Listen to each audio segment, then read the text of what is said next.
Short story of mother's love, tears of joy. I lay in my bedroom staring the motionless fan hanging from the ceiling above. Electricity has gone, but the cool breeze through the windows works better than the fan.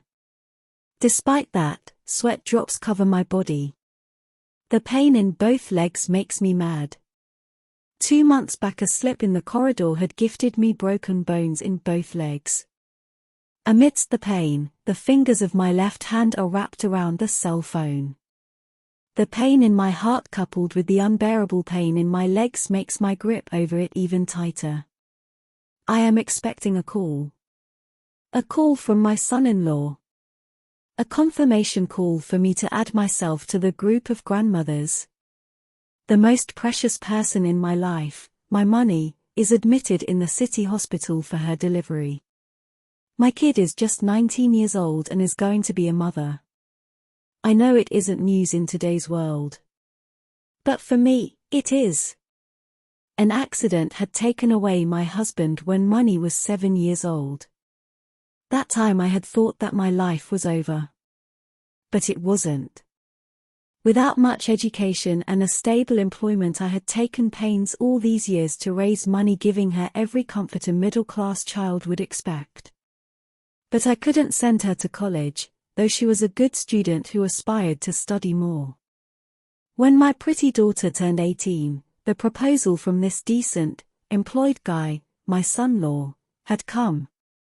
It changed my Money's life and along with it, my life too. She had moved with her husband to the city and I live alone in this cheerless house. Money, my only cheer, is far away.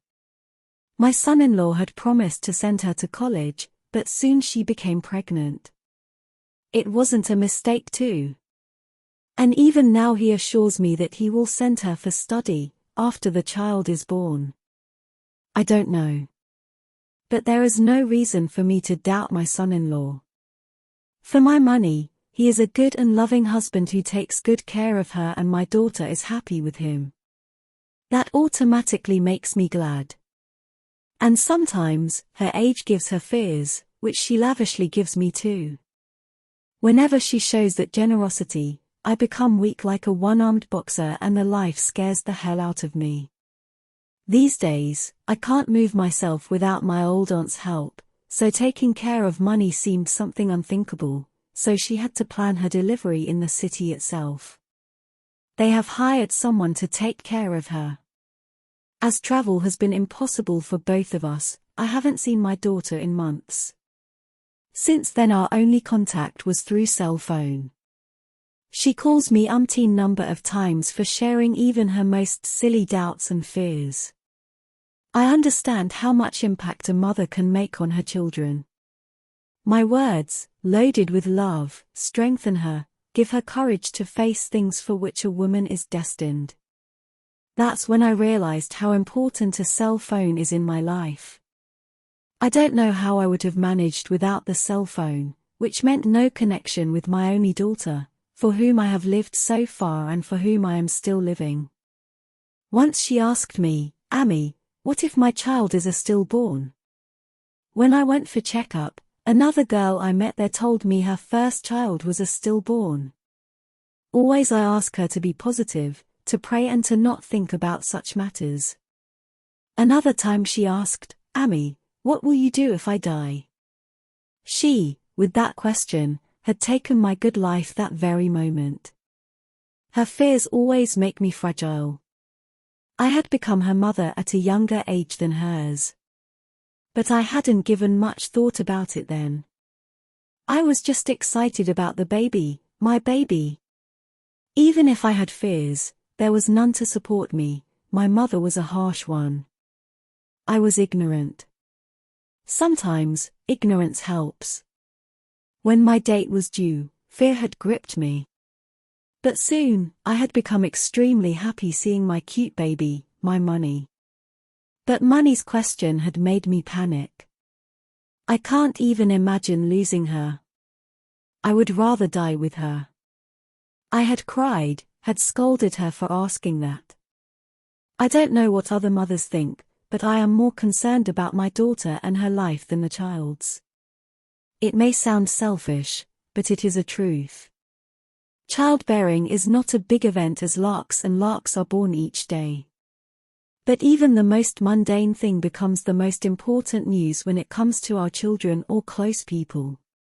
That is what it is all about. But again, I didn't know how to pacify her.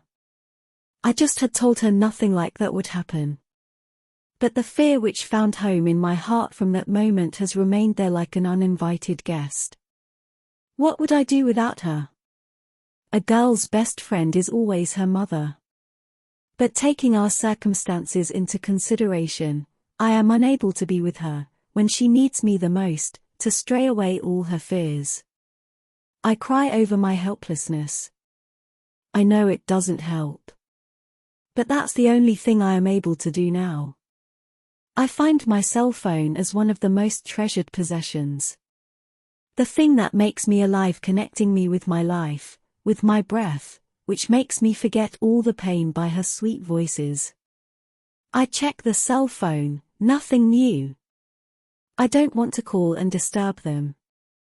As time passes, fear gains strength. Bad thoughts pass through my mind. I try to remain calm, but I can't. I am no saint to win over all my emotions. I am an ordinary lady. But, as my thoughts wander, I get to know that if I don't find peace and overcome my fears myself, none can help me do that.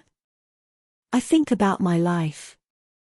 I had gone through many bad times while living the life of a widow without anyone's support. But I had overcome all those hurdles, had led a model life. I had raised a girl, had given her education as far as I could and had given her in marriage to a good man. I, who have come all this way, am now afraid of losing my child. But does worrying help? Will our fears change anything? Will it bring us desired results? I think. I try to be strong. I try my best to think good thoughts. With no one around, I close my eyes, I try to bring all nice thoughts, all my successes to my mind. I try to pray, but I am unable to concentrate. I remind myself that everyone has to face what life brings, good or bad. Everyone has to face down their demons, no matter what. I clutch the cell phone more tightly. With the positive thoughts in my mind, even that clutch over the phone gives me a feeling that I am overcoming my fears. The cell phone in my hand vibrates, and then it starts ringing. I know my heart is not just beating, but it is drumming. I listen, holding it to my ear. Amy. My son-in-law's voice. Ha. I realize my voice has choked in my throat. God blessed us, it is a baby girl.